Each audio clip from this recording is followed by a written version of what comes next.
Parliament ఎన్నికల సమరంలో MP candidates కార్మిక ఓట్లపై నజర్ పెట్టారా? అభ్యర్థులు ఆయా పార్టీల నేతలు తమకే ఓటు వేయాలంటూ జోరుగా ప్రచారం చేస్తున్నారా? కొమరం భీం ఆసిఫాబాద్ జిల్లాలో కాగజ్ నగర్లోని కార్మికులు ఎవరి వైపు మొగ్గు చూపుతున్నారు? గంపగుత్తగా ఒకే పార్టీకి ఓట్లు పోలయ్యేలా పార్టీలు రచించిన వ్యూహం ఏంటి? ఆదిలాబాద్ పార్లమెంట్ ఎన్నికల సమరంలో ఎంపీ క్యాండిడేట్స్ కార్మిక ఓట్లపై నజర్ పెట్టారు. అభ్యర్థులు ఆయా పార్టీల నేతలు తమకి ఓటేయాలంటూ జోరుగా ప్రచారం చేస్తున్నారు. కొమరం భీం ఆసిఫాబాద్ జిల్లాలోని కాగజ్ నగర్లోని కార్మిక క్షేత్రంపై నేతలు నజర్ పెట్టారు. దాదాపు 20,000కు పైగా ఉన్న ఓట్లపై అభ్యర్థులు గట్టి ఫోకస్ పెట్టారు. గంపగుత్తగా ఒకే పార్టీకి ఓట్లు పోలయ్యేలా పార్టీలు అభ్యర్థులు వ్యూహాత్మక ప్రచారం నిర్వహిస్తున్నారు. కాగజ్ నగర్లో ఎస్పీఎం సర్సిల్క్ మిల్లులు ఉన్నాయి. అందులోని కార్మిక కుటుంబాల ఓట్లను రాబట్టేందుకు ప్రధాన పార్టీలు ఎప్పటికప్పుడు వ్యూహ రచనలు చేస్తున్నాయి. 2 నెలల కిందట బీజేపీ రాష్ట్ర అధ్యక్షుడు కేంద్ర మంత్రి కిషన్ రెడ్డి ఎస్పీఎం మిల్లు కార్మికులతో ముఖాముఖి నిర్వహించారు. కార్మికుల సమస్యలను ఓపిగ్గా విన్నారు. ఎంపీ ఎన్నికలు కాగానే సమస్యలను దశలవారీగా పరిష్కరిస్తామని హామీ ఇచ్చారు. అలాగే కాంగ్రెస్ నాయకులు కూడా కార్మిక వాడల్లో ఇంటింటా ప్రచారం చేస్తున్నారు. బీఆర్ఎస్ పార్టీ కూడా మిల్లు పునరుద్ధరణ తామే చేశామని కార్మికులకు వివరిస్తూ తమదైన శైలిలో ప్రచారం చేస్తున్నారు. ఎస్పీఎం మిల్లులో కార్మికులు, స్టాఫ్ ఉద్యోగులు, కాంట్రాక్టు కార్మికులు మొత్తం కలిపి 2,000కు పైగా ఉన్నారు.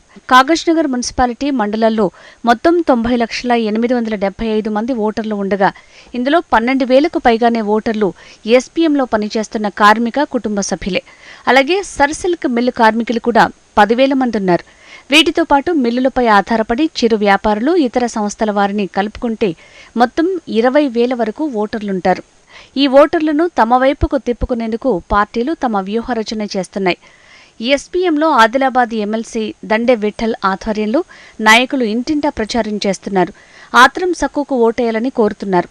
ఇక కాంగ్రెస్ పార్టీ నుంచి సిర్పూర్ మాజీ ఎమ్మెల్యే కోనేరు కోనప్ప, రావి శ్రీనివాస్ తదితరులు కూడా కార్మిక ప్రాంతాల్లో పట్టు సాధించేందుకు ముమ్మర ప్రయత్నాలు చేస్తున్నారు. బీజేపీ నుంచి సిర్పూర్ ఎమ్మెల్యే డాక్టర్ హరీష్ బాబు వివిధ కాలనీల్లో ఎంపీ అభ్యర్థి గెడం నగేష్ని గెలిపించాలని ఇంటింటా తిరుగుతున్నారు. ఈ ఓట్లు అభ్యర్థుల గెలుపోటములను నిర్దేశిస్తాయి. కాబట్టి కార్మిక క్షేత్రమైన ఈ ప్రాంత ఓట్లపై పార్టీలు దృష్టి సారించాయి. 2018 అసెంబ్లీ ఎన్నికల్లో కాగజ్ నగర్లో సింహభాగమైన కార్మిక ప్రాంతం నుంచి ఒకే వైపు ఓట్లు పడ్డాయి. దీంతో అప్పటి అభ్యర్థి కోనేరు కోనప్పకు సిర్పూర్ నియోజకవర్గంలోని 7 మండలాల కంటే అధికంగా ఇక్కడి నుంచి ఆధిక్యత వచ్చింది. అలాగే 2023 అసెంబ్లీ ఎన్నికల్లో ఇక్కడి ఓట్లు చీలిపోయాయి.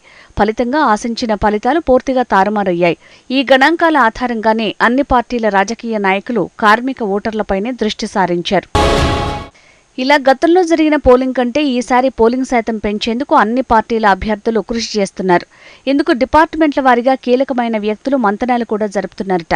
కార్మికుల ఓట్లు రాబట్టేందుకు ఆయా రాజకీయ పార్టీ నాయకులు ఎత్తుకు పై ఎత్తులు వేస్తున్నారు. ఎప్పటికప్పుడు కొత్త స్ట్రాటజీలను అమలు చేస్తున్నారు. చూడాలి మరి కాగజ్ నగర్లోని కార్మిక క్షేత్రం ఎవరికి ఓటు వేస్తుందో.